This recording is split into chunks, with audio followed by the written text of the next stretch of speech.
Good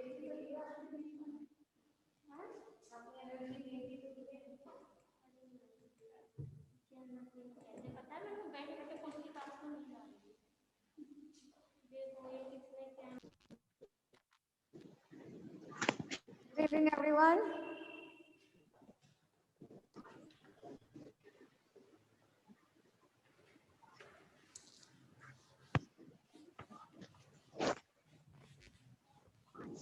आप लोगों के जो टॉपिक स्टार्ट हुआ था वो था कल डेवलपमेंट ऑफ प्लेकॉइड स्केल, है ना? तो चलिए बात कर लेते हैं वो हम।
हाँ भाई, ध्यान दीजिएगा यहाँ प्लेकॉइड स्केल का परिवर्धन।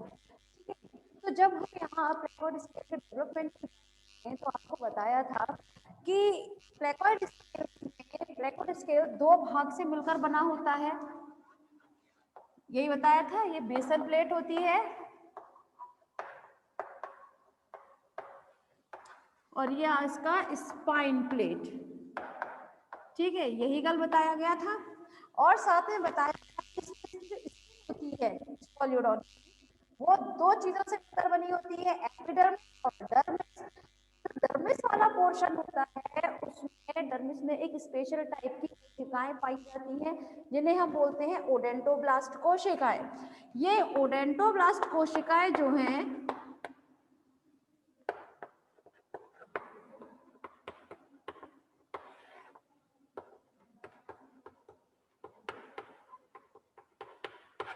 ये ओडेंटोब्लास्ट कोशिकाएं जो हैं ये इस डर्मिस के अंदर एकत्रित होना स्टार्ट कर देती हैं और एकत्रित होने के बाद में वो डिवीजन करना स्टार्ट करती हैं, ठीक है।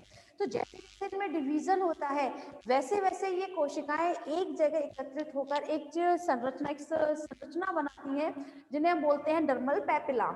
क्या बोलते हैं हम? This is the dermal papilla.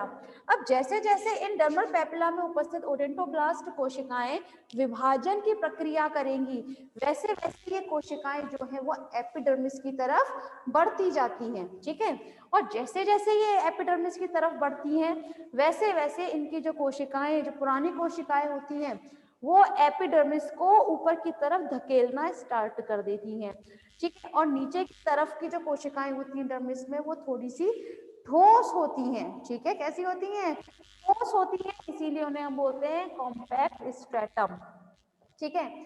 आप लोगों को बताया गया था कि जो डर्मिस होती है उनमें जो ओडेंटोब्लास्ट कोशिकाएं हैं वो क्या किस चीज का स्त्रावन करती हैं? वो डेंटीन का स्त्रावन किया करती हैं। किस चीज का? डेंटीन का स्त्रावन करती हैं। किस पर? ये डेंटीन का स्त्रावन होता है एपिडर्मिस पर। तो एपिडर्मिस की जो मेलपिगन लेयर होती है, आप लोग जानते हैं एपिडर्मिस में तो बहुत सारी लेयर्स होती हैं, जिनमें से कौन कौन सी होती है? तो स्ट्रेटम कॉर्नियम, स्ट्रेटम मेलपिगी। अगर हम बात करें स्ट्रेटम मेलपिगन के बारे में तो इसे हम एक नाम और देते हैं, मतलब इसे हम बोलते हैं हम स्ट्रेटम जर्मीवेटम के नाम से भी जानते हैं। जानते हैं ना आप सब लोग ये बात कि जर्मीवेटम के नाम से भी इसे हम बोलते हैं। तो ये जर्मीवेटम जो है मतलब कॉर्नियम वाली बात जो है, ठीक है। तो ये डेंटीन कोशिकाएं ये क्या करती हैं? ये उस डर्मिस की कोशिकाओं पर विट्रोडेंटीन का, किसका? विट्रोडेंटीन, ठीक है, विट्रोडेंटीन का स्त्रावन किया करती हैं। तो एपिडर्मिस की वो कोशिकाएं जिनमें डेंटीन का स्त्रावन होता है वो इनेमिल अंग बनाती हैं। क्या बनाती हैं? इनेमिल अंग, मतलब इनेमिल कोशिकाएं जिन्हें हम बोलते हैं ये रही इनेमिल ऑर्गन का निर्माण करती हैं। फिर ये इनेमिल ऑर्गन जो है ये डर्मिस की कोशिकाओं पे क्या करेंगी? विट्रोडेंटीन का स्त्रावन करती हैं, ठीक है, जिसकी वजह से उनकी कोशिकाएं विभाजन होता रहता है और उनकी कोशिकाएं, डर्मिस की कोशिकाएं कहाँ जाती हैं? डर्मिस की तरफ जाती हैं और उभार लायक स्ट्रक्चर बनाती हैं, ठीक है। जो कुछ समय के पश्चात ये डर्मिस वाली जो कोशिकाएं होती हैं, इसकी जो लेयर होती है वो क्या होना स्टार्ट हो जाती है? धीरे धीरे अदृश्य होना स्टार्ट हो जाती है, जिसकी वजह से ये जो कोशिकाएं होती है एपिडर्मिस की वजह से वो धीरे धीरे क्या हो जाएंगी? अदृश्य होना स्टार्ट हो जाएंगी, जिसकी वजह से क्या होता है? ये जो क्या कहते हैं आपका प्लेकोइड स्केल होता है वो दो भागों में विभक्त हो जाता है। किस किस भाग में? आधारी भाग में और स्पाइन वाले भाग में, ठीक है। तो ये डेंटीन जो है भाई, डेंटीन का जो स्त्रावन हुआ था ये डेंटीन इस प्लेकोइड स्केल को दो भागों में विभक्त कर देती है, स्पाइन प्लेट और बेसल प्लेट में। स्पाइन प्लेट जो है वो एपिडर्मिस में से बाहर की तरफ निकलने लगती है। वो भी कहाँ से बाहर निकलेगी? जहां से एपिडर्मिस वाली जो कोशिकाएं थी वो हट चुकी थी, मतलब जहां से वो लुप्त हो चुकी थी वहां से ये स्पाइन वाला पोर्शन बाहर आ जाता है और बेसल प्लेट वाला पोर्शन वो हमेशा डर्मिस में धंसा हुआ रह जाता है, ठीक है। वहीं अगर हम बात करें इसमें डर्मिस के बारे में, ठीक है, तो उन पर भी क्या रहता है? हमेशा उन पर भी एक श्रृंगीय प्रकार का एक आवरण चढ़ा हुआ रहता है। तो ये बात रही आपके प्लेकॉइड स्केल्स के बारे में। अब हम बात करते हैं नेक्स्ट,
हाँ भाई, यहाँ हम बात कर रहे हैं आपके स्कॉलियोडॉन के बारे में। स्कॉलियोडॉन मतलब कुत्ता मछली।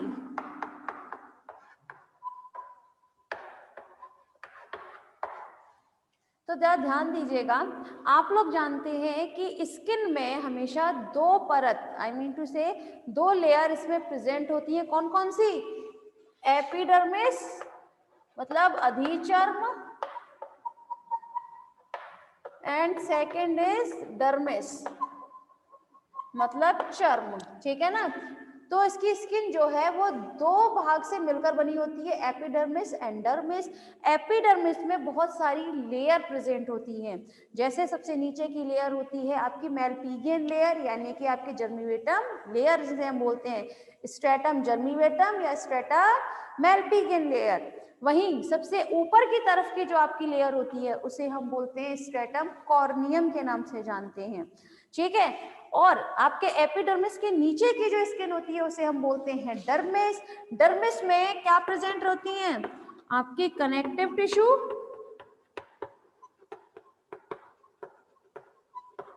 ब्लड वेसल्स,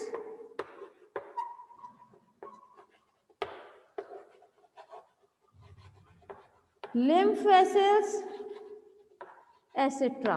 ठीक है ना?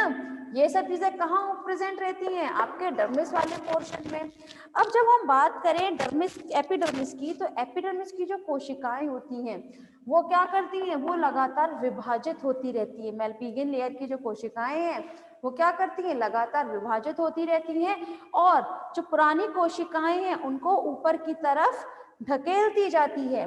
और डर्मिस की जो कोशिकाएं हैं वो मेलपिगियन लेयर पे किस किस चीज का स्रावन करती हैं? हमेशा डेंटिन एंड विट्रोडेंटिन में प्लेकॉइड स्केल के बारे में हम लोग ऑलरेडी बात कर चुके हैं, ठीक है। लेकिन जहां हम बात करें आपकी स्ट्रेटम कॉर्नियम के बारे में, तो स्ट्रेटम कॉर्नियम की जो कोशिकाएं होती हैं क्लास, उनमें हमेशा न्यूक्लियस, न्यूक्लियस मतलब केंद्रक, वो पाया जाता है। स्ट्रेटम कॉर्नियम की बात की जा रही है, क्योंकि स्ट्रेटम कॉर्नियम की कोशिकाओं में जब न्यूक्लियस प्रेजेंट है तो जाहिर सी बात है कि उसमें हम क्या बोलेंगे कि ये जीवित कोशिकाएं हैं। क्यों? क्योंकि उसमें न्यूक्लियस प्रेजेंट होता है। वहीं अगर हम बात करें आपके एपिडर्मल डेरिवेटिव्स के बारे में, तो आप जानते हैं कि इनकी जो एपिडर्मल डेरिवेटिव्स में इनमें कुछ ग्लैंड्स मौजूद होती हैं, जिनमें जो म्यूकस ग्लैंड पाई जाती है। कौन सी ग्लैंड पाई जाती है? Mucus gland. ये म्यूकस ग्लैंड किस में आती है? आपकी एपिडर्मल डेरिवेटिव में। ये एपिडर्मल डेरिवेटिव में म्यूकस ग्लैंड जो है वो म्यूकस का सीक्रेशन करेगी, स्त्रावण करती है, और इस म्यूकस की ही वजह से इनकी जो सतह होती है वो बहुत चिकनी रहती है।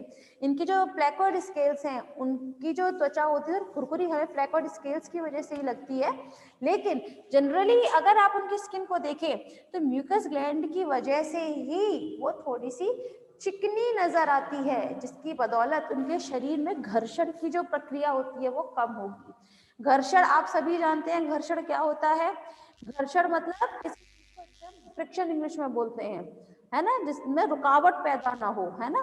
तो रुकावट पैदा ना होने के लिए जरूरी है कि उसकी बॉडी पर क्या चीज, म्यूकस का हमेशा बना रहे, ठीक है ना। तो इसीलिए इसमें कुछ ग्लैंड्स मौजूद होती हैं, जैसे म्यूकस ग्लैंड। इसमें कुछ क्रोमेटोफोर भी प्रेजेंट रहते हैं।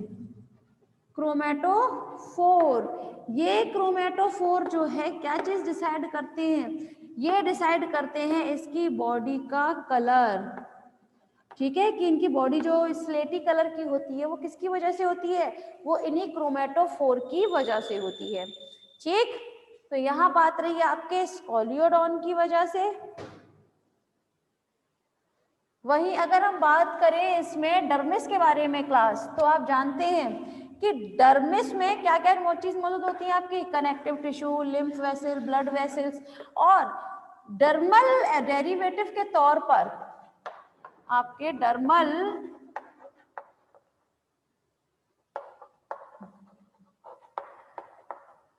डेरिवेटिव के तौर पर इसमें सिर्फ एक ही चीज प्रेजेंट रहती है, जिसे हम बोलते हैं प्लेकॉइड स्केल, ठीक है। प्लेकॉइड स्केल ही इसमें प्रेजेंट रहते हैं, ठीक है। क्यों?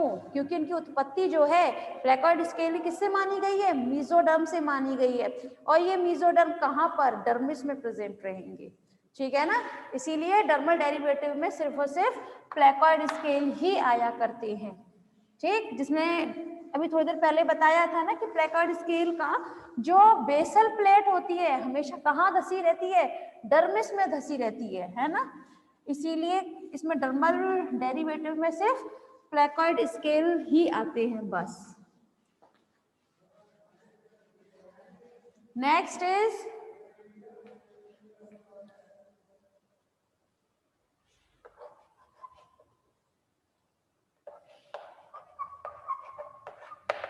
फ्रॉग।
हाँ भाई, फाइनल ईयर। तो यहाँ हम बात कर रहे हैं आपके फ्रॉग के बारे में, मेढक के बारे में। आप जानते हैं कि मेढक की जो त्वचा होती है वो दो परतों से यानी कि दो भागों से मिलकर बनी होती है, एपिडर्मिस एंड डर्मिस। ठीक है, तो जब हम बात करें, पहले एपिडर्मिस की बात करते हैं। तो एपिडर्मिस में भी काफी लेयर प्रेजेंट रहती हैं। सबसे अंदर की जो लेयर होती है उसे हम बोलते हैं स्ट्रेटम मैलपिजियन, या फिर इसे हम और किस नाम से जाना जाता है, स्ट्रेटियम जर्मिनेटम के नाम से इसे हम जानते हैं। और सबसे ऊपर की जो परत होती है उसे हम कहते हैं स्ट्रेटम कॉर्नियम के नाम से जानते हैं। ठीक है, तो स्ट्रेटियम मैलपिजियन लेयर जो होती है, इनकी जो कोशिकाएं हैं उनमें लगातार विभाजन होता रहता है, और इन विभाजन की वजह से जैसे जैसे ये कोशिकाएं नई बनती जाती हैं तो वैसे वैसे बाकी की जो पुरानी कोशिकाएं वो ऊपर की तरफ शिफ्ट होती जाएंगी, और जैसे जैसे ये ऊपर की तरफ मतलब कॉर्नियम की तरफ जैसे जैसे जाएंगी वैसे वैसे ये कोशिकाएं जो हैं वो सपाट होना स्टार्ट हो जाती हैं। कैसी, थोड़ी सी सपाट कोशिकाएं होना स्टार्ट हो जाती हैं, और साथ में जैसे जैसे कोशिकाएं सपाट होती हैं वैसे वैसे इनमें जो केराटिन होता है, ठीक है, वो उनमें बनने लगता है। बनने से मतलब केराटिन नाम का जो प्रोटीन है वो इन एपिडर्मल सेल्स में जमा होने लगेगा, और इस प्रक्रिया को, जिसमें केराटिन जो है, केराटिन मतलब केराटिन प्रोटीन जो है उसके बारे में बात की जा रही है। ठीक है, तो केराटिन प्रोटीन को जो जमा होती है उसे हम कहते हैं केराटिनीकरण। उस प्रोसेस को हम किस नाम से जानते हैं, केराटिनीकरण के नाम से इसे हम जानेंगे। ठीक है, अब जब हम बात करें आपके डर्मिस की, ठीक है, तो डर्मिस की जो भाई एपिडर्मिस के नीचे का जो भाग होता है वो डर्मिस कहलाया जाता है, और डर्मिस में दो भागों से मिलकर बना है। इसमें जो डर्मिस होती है वो दो भागों से मिलकर बनी होती है। सबसे ऊपर का जो भाग होता है क्लास, ये बहुत स्पॉन्जी होता है। कैसा होता है, बहुत ज्यादा स्पॉन्जी होता है, जिसकी वजह से, मैम ये कैसे आ रहे हैं बच्चे, हाँ भाई, तो जैसे जैसे ये भाई क्या होगा, बहुत स्पॉन्जी होती है, इसीलिए हम इस पोर्शन को किस नाम से जानते हैं, स्ट्रेटम स्पॉन्जियोसम के नाम से जानेंगे। इसे हम किस नाम से जानेंगे, स्ट्रेटम स्पॉन्जियोसम के नाम से जानेंगे।